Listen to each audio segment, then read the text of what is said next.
मैं हेमलता शर्मा अनमोल निधि पर आपका स्वागत करती हूँ। अनमोल निधि यानी ऐसा कोर्स जिसका कोई मोल नहीं। आज मैं आपको श्री रामचरितमानस जो कि तुलसीदास द्वारा रचित है उसके अयोध्या कांड में संकलित केवट प्रसंग के बारे में बताऊंगी। जब श्री राम जी, श्री लक्ष्मण जी और सीता जी वन गमन करते हुए गंगा तट पर पहुंच जाते हैं तो वे केवट से नाव मांगते हैं।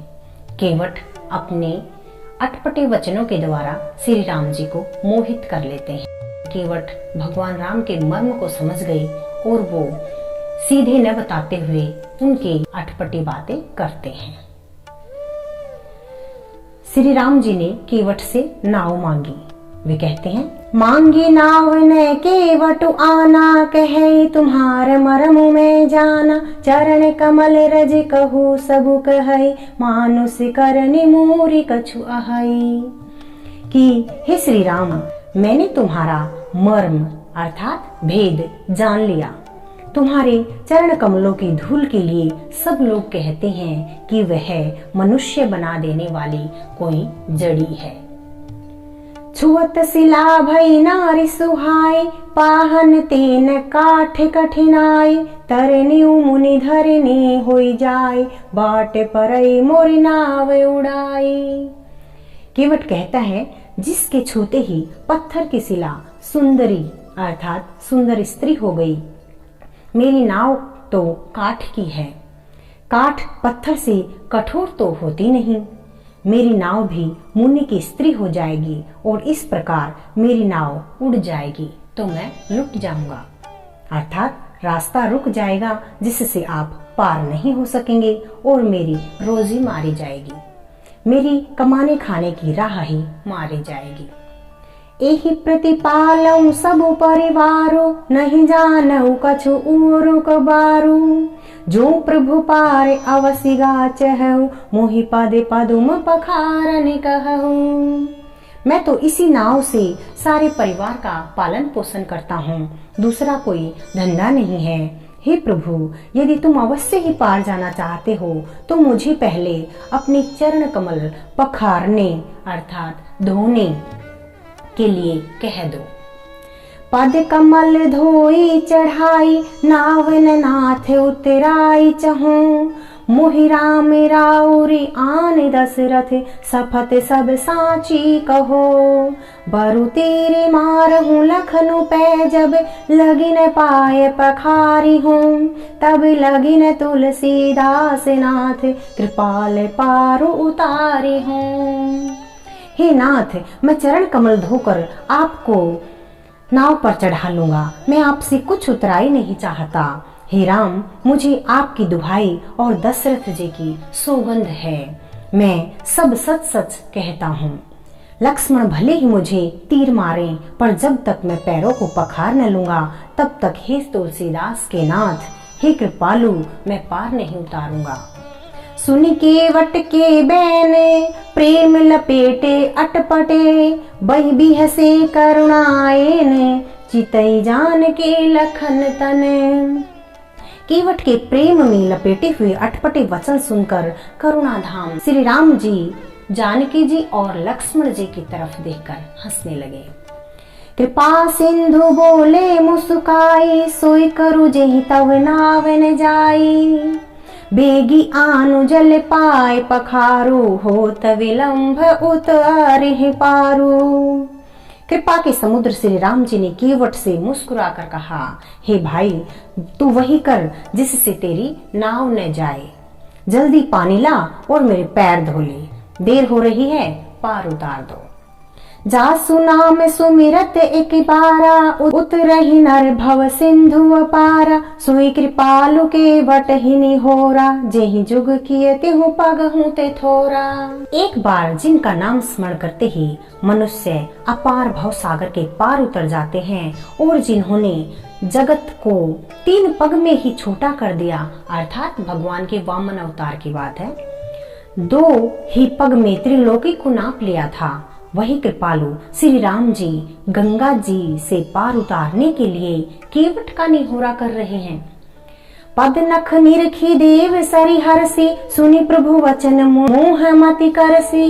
केवट राम रजाय सुपावा, पानी कठवता भरी ले आवा। प्रभु के इन वचनों को सुनकर गंगा जी की बुद्धि मोह से खिंच गई कि ये साक्षात भगवान होकर भी पार उतारने के लिए केवट का निहोरा कैसे कर रहे हैं। परंतु समीप आने पर अपनी उत्पत्ति के स्थान पद नखों को देखते ही उन्हें पहचान कर देव नदी गंगा जी हर्षित हो गई। वे समझ गई कि भगवान नर लीला कर रहे हैं। इससे उनका मोह नष्ट हो गया और इन चरणों का स्पर्श पाकर मैं धन्य होंगी, यह विचार कर वे हर्षित हो गई। केवट श्री राम जी की आज्ञा पाकर कठौते में जल भरकर ले आया। अति आनंदे उमगी अनुरागा, चरण सरोज पखारने लागा। वरसि सुमन सुर सकल सिंहाही, एहि सम पुण्य पुंज कऊ नाहि। अत्यंत आनंद और प्रेम में उमंग कर वह भगवान के चरण कमल धोने लगा। सब देवता फूल बरसाकर सिहाने लगे कि इसके समान पुण्य की कोई राशि नहीं। पद पखारी जलुपान करे, आप सहित परिवार। पितर पारु करी प्रभु ही पुनि, मुदित गई उले पार। चरणों को धोकर और सारे परिवार सहित चरणोदक को पीकर पहले उस महान पुण्य के द्वारा अपने पितरों को भगवान से पार कर फिर आनंद पूर्वक प्रभु श्री राम जी को गंगा पार ले गया। उतरी ठाढ़े भय सुर सरी रेता, श्री रामो गुहु लखन समेता। केवट उतरी दंडवत कीन्हा, प्रभु ही सकुच एहि नहीं कछु दीन्हा। निषाद राज और लक्ष्मण जी सहित श्री सीता जी और श्री राम जी नाव से उतरकर गंगा जी की रेत बालू में खड़े हो गए। तब केवट ने उतरकर दंडवत की। उसको दंडवत करते देखकर प्रभु को संकोच हुआ कि इसको कुछ उतराई दिया नहीं। पिए ही की से जान निहारी, मन मुद्री मन मुदित उतारी। कहे कृपाल ले ही उतराई, केवट चरण गहे अकुलाई। पति के हृदय की जानने वाली सीता जी ने आनंद भरे मन से अपनी रत्न जड़ित अंगुली से उतारी। कृपालु श्री राम जी ने केवट से कहा, नाव की उतराई लो। केवट ने व्याकुल होकर चरण पकड़ लिए। नाथ आजू में काहन पावा, मिटे दोष दुख दारिद दावा। बहुत काल में किन्ही मजूरी, आजू दिन विधि बनी भली पूरी। हे नाथ, आज मैंने क्या नहीं पाया। मेरे दोष दुख और दरिद्रता की आग आज बुझ गई है। मैंने बहुत समय तक मजदूरी की, विधाता ने आज बहुत अधिक भरपूरी से मजदूरी दे दी। अब कछु नाथ ने चाही मोरे, दीन दयाल अनुग्रह तोरे। फिरती बार मोहि जो देबा, सो प्रसाद में सिर धरि लेबा। अब केवट कहता है कि हे नाथ, हे दीन दयाल, आपकी कृपा से अब मुझे कुछ नहीं चाहिए। लौटती बार आप मुझे जो कुछ देंगे मैं वह प्रसाद समझकर अपने सिर चढ़ाकर लूंगा। बहुत किन्ह प्रभु लखन सिए, नहीं कछु केवटुले।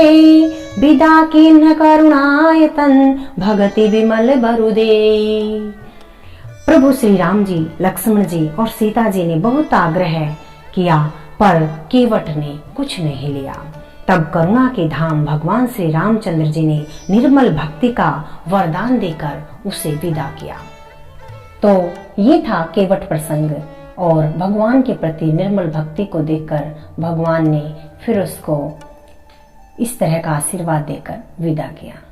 तो हमें भी भगवान के प्रति निर्मल भक्ति रखनी चाहिए और भगवान को पिता और हम बालक बनकर अगर इस जीवन रूपी नैया को पार करते हैं तो भगवान निश्चय ही हमारे नैया को पार करेंगे। अगर आपको मेरा ये वीडियो पसंद आया हो तो लाइक, शेयर एंड सब्सक्राइब जरूर करें।